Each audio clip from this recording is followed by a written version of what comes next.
श्री स्वामी समर्थ. स्वामी कृपा ज्योतिषमध्ये मी भास्कराचार्य मंजुषा जोशी आपलं हार्दिक स्वागत करते. आज आपण मिथुन राशीच्या जातकांना संपूर्ण नोव्हेंबर महिना कसा जाणार आहे याबाबत माहिती घेणार आहोत. सर्वप्रथम आपणा सर्वांना दीपावलीच्या मनपूर्वक हार्दिक शुभेच्छा देते आणि आजचा हा महत्त्वपूर्ण व्हिडिओ तुम्ही सुरुवातीपासून शेवटपर्यंत श्रवण करावा अशी विनंती करते. सर्वप्रथम आपण गोचर ग्रहांची स्थिती कशी आहे ती समजून घेऊयात आणि पुढील माहितीला सुरुवात करूयात. कन्या राशीमध्ये शुक्र, तुळ राशीमध्ये रवी, केतू, मंगळ, वृश्चिक राशीमध्ये बुध, कुंभ राशीमध्ये शनी आणि मेष राशीमध्ये गुरु आणि राहू अशा प्रकारे गोचर ग्रहांची स्थिती आपणास लाभली आहे.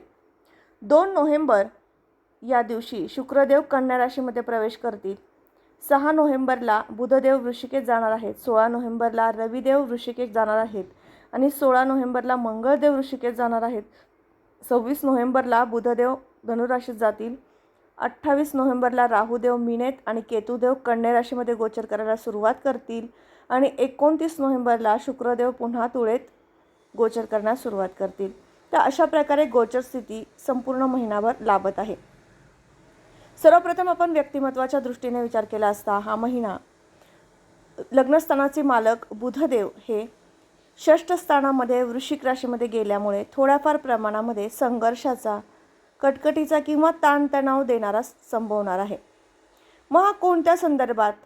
तर सर्वात प्रथम तुम्हाला काही जागेचे व्यवहार करायचे असतील आणि त्यामध्ये बऱ्याच दिवसापासून तुम्ही प्रयत्न करताय पण तो व्यवहार होत नाही आहे, तर त्यामुळे किंवा एखाद्या जमिनीच्या वादामधनं तुम्हाला मानसिक ताणतणाव जाणवू शकतो. याचबरोबर आजोळकरच्या संपत्ती संदर्भातील काही कामे तुमची जी रखडलेली होती आणि त्या कामांबाबत फॉलोअप तुम्ही घेत आहात, तर त्यामध्ये सुद्धा तुम्हाला अडचणी आणणारा कालावधी हा महिन्यामध्ये नोव्हेंबर महिन्यामध्ये 16 तारखेपर्यंत जाणवतो.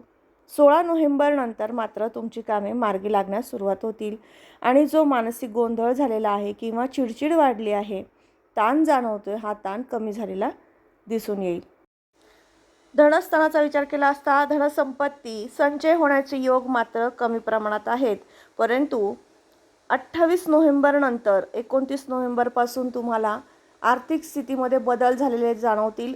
तुमची आर्थिक स्थिती उंचावलेली दिसून येईल.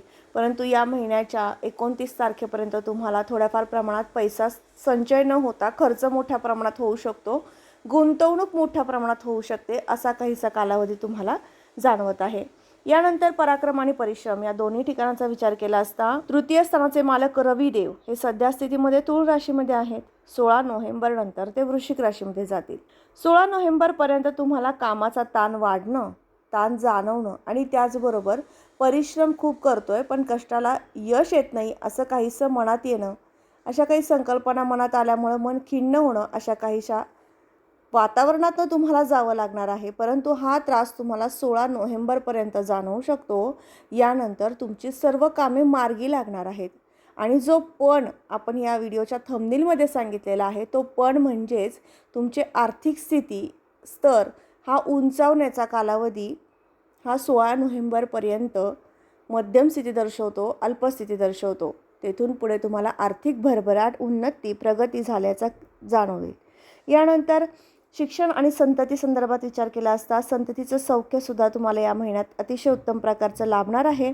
संतती संदर्भात तुम्हाला काही काळजी, चिंता किंवा त्यांच्यासोबत छोटे मोठे क्लेशेस होते तर ते सुद्धा कमी झालेले जाणवतील. त्यांच्यासोबत सामोपचाराने तुम्ही एखादं चांगलं कार्य हाती घ्याल आणि पूर्ण करू शकाल. याबरोबरच प्रेम, प्रणय हे सुद्धा आपण पंचम स्थानावरून पाहत असतो. तर पंचम स्थानाचे मालक शुक्रदेव हे कन्या राशीमधनं गोचर करण्यास 2 नोव्हेंबरपासून सुरुवात करतील.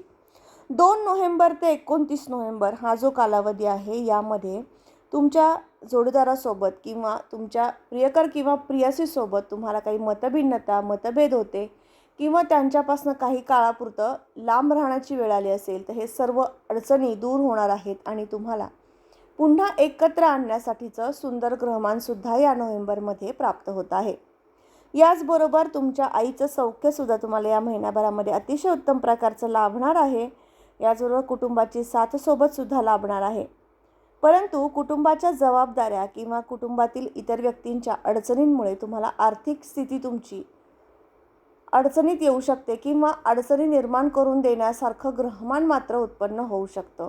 त्यामुळं तेवढ्या एका गोष्टीची नक्कीच काळजी घ्यायची आहे. आर्थिक व्यवहार करताना भावनिकतेने नसून ते व्यावहारिकतेने करा, म्हणजे नक्कीच तुम्ही या महिन्यात अडचणीत येणार नाही. आर्थिक स्थिती तुमची उत्तम राहण्यास मदत होईल. याबरोबरच सप्तम स्थानाचे मालक गुरुदेव हे मेष राशीमध्ये राहूयुक्त आहेत. सप्तम स्थानावरून आपण जोडीदाराचं सौख्य पाहत असतो, भागीदारीचे व्यापार पाहत असतो, कोर्ट कचेरीच्या संदर्भातील कामे पाहत असतो. आणि याच स्थानाचे मालक गुरुदेव जेव्हा राहूयुक्त येतात त्यावेळेस त्यांना चांडाळ योगामध्ये ते असतात आणि त्याचा दुष्परिणाम ते प्राप्त करून देतात. हा महिना थोड्याफार प्रमाणात जोडीदाराचं सौख्य कमी प्रमाणात किंवा त्यांच्यासोबत एखाद्या विषयावरनं वाद घडून येऊ शकतो. याचबरोबर कोर्टाची काही कामे असेल तर ते स्थिर होतील. थोडंसं त्यांना विलंबाने ते कामं मार्गी लागतील असेही काही ग्रहमान प्राप्त होत आहे. परंतु तुमच्या भागीदारीचा व्यवसाय जर थांबला असेल किंवा तुमच्या दोघांमध्ये मतवैचारिकता निर्माण झाली होती आणि त्यामुळे तुमच्या व्यापारामध्ये काही आर्थिक अडचणी आल्या होत्या, तर ती कामे मात्र मार्गी लावून देण्याचं कामसुद्धा गुरु महाराज आता करणार आहेत. हे एक अत्यंत शुभ आणि तुम्हाला फलद्रूप ठरणारं फळ गुरु महाराज येत्या नोव्हेंबर महिन्यात तुमच्यासाठी घेऊन येत आहेत. अष्टमस्थानाकडे जाऊयात. अष्टमस्थानावरनं अचानक लाभप्राप्ती, त्याबरोबर अचानक एखादं संकट हे पाहिलं जातं. शनी महाराज 4 नोव्हेंबरला मार्गी होणार आहेत. शनी मार्गी झाले की तुम्हाला सर्व कामे तुमची मार्गी लागणार आहेत. अचानक एखादा मोठं प्रोजेक्ट किंवा एखादा व्यवसाय करावा किंवा त्या व्यवसायामध्ये स्थिरता प्राप्त होण्यासाठीचे तुमच्याकडनं हालचाली होणार आहेत. असे शुभग्रहमानसुद्धा तुम्हाला मार्गी शनी प्राप्त करून देतील. भाग्यस्थानाचे ते मालक झालेले आहेत. तुमचा भाग्योदय हा होणारच आहे. येत्या नोव्हेंबर महिन्यातील 4 तारखेपासून तुमच्या जीवनामध्ये अशा काही विशिष्ट गोष्टी घडतील ज्यांचा तुम्ही विचारही केला नव्हता. अशा लाभदायक गोष्टी तुमच्या जीवनात घडून आणण्याचं कामसुद्धा शनी महाराज आता करतील.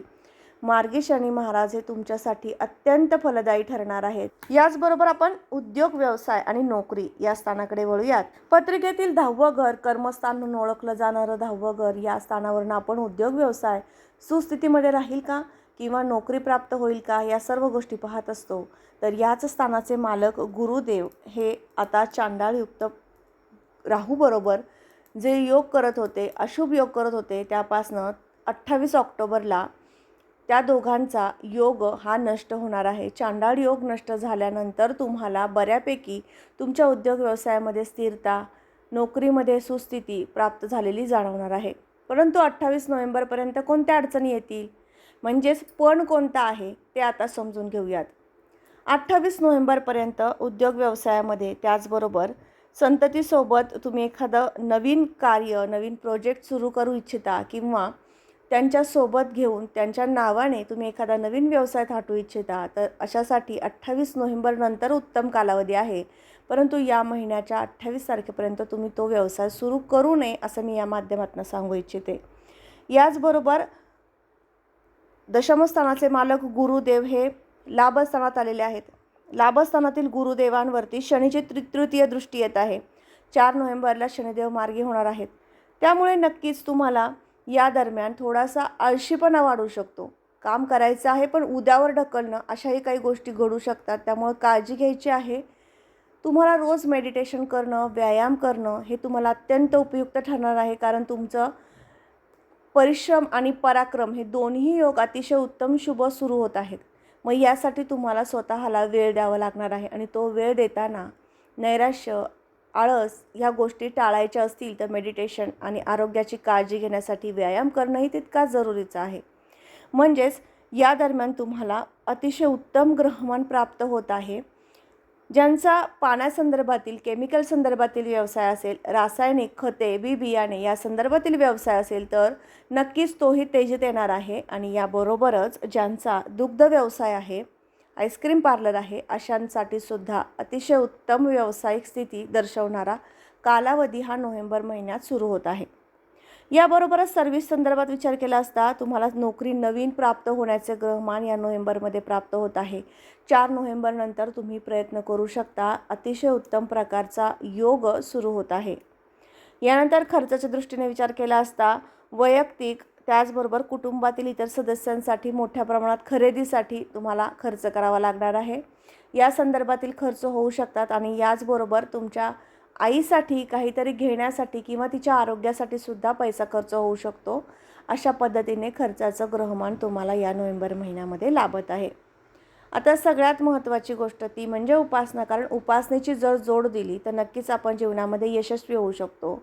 स्वामी कृपेने प्रत्येक गोष्टीला न्याय मिळत असतो. तुम्हालाही तो मिळणार आहे. किती दिवस किंवा कधी मिळेल अशा काहींच्या शंका असतात किंवा कल्पना असतात, तर त्यांनाही मी उत्तर देऊ इच्छिते. तुम्ही केलेले परिश्रम हे स्वामी पाहत असतात. तुम्ही किती मनापासून त्यांना शरण जाता किंवा त्यांची निस्सीम भक्ती करता यावरच सर्व आधारित असते. तुमच्या जीवनामध्ये काही अडचणी आहेत तर ती उपासनेने कमी होऊ शकतात. मग सर्वप्रथम आर्थिक अडचणी ज्या काही जाणवणार आहेत त्या कमी व्हाव्यात यासाठी काय करायचं आहे, तर तुमच्या कुलस्वामिनीची उपासना करायची आहे. त्याबरोबर गणपती स्तोत्र वाचन करायचं आहे.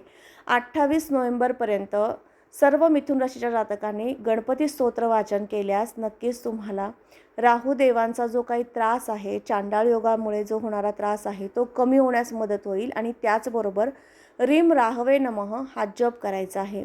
हा जप तुम्ही 27 वेळा करू शकता. गणपती स्तोत्र 1 वेळा किंवा 3 वेळेस पठण करू शकता.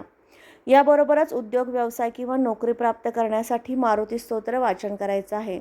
संपूर्ण महिनाभर मारुतीचं दर्शन घेतलं किंवा मारुती स्तोत्र वाचन केलं तरीही चालू शकेल.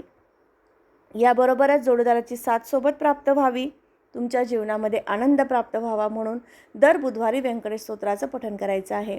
मी आज जी उपासना तुम्हाला सुचवली आहे ही उपासना तुम्ही महिनाभर सातत्याने करून पहा.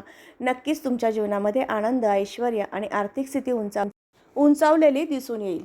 तर आज आपण मिथुन राशीच्या जातकांना नोव्हेंबरमध्ये कोणती कामे मार्गी लागणार आहेत याची माहिती घेतली. त्याचबरोबर कोणत्या उपासना करायच्या आहेत याही समजून घेतल्या. तर आजचा हा महत्त्वपूर्ण व्हिडिओ तुम्हाला कसा वाटला नक्की कमेंट करून सांगा. आणि त्याचबरोबर तुम्ही आपल्या चॅनलवर नवीन असाल तर नक्की सबस्क्राईब करायला विसरू नका. बेल आयकॉनलाही क्लिक करा. आणि त्याचबरोबर तुमच्या जन्मपत्रिकेवरनं तुम्हाला काही मार्गदर्शन हवं असेल तर नक्कीच तुम्ही मला संपर्क करू शकता. माझा संपर्क क्रमांक मी या व्हिडिओच्या डिस्क्रिप्शनमध्ये देत आहे. पुन्हा भेटणारच आहोत अशाच माहितीसोबत. तोपर्यंत श्री स्वामी समर्थ. जय जय स्वामी समर्थ. रामकृष्ण हरी.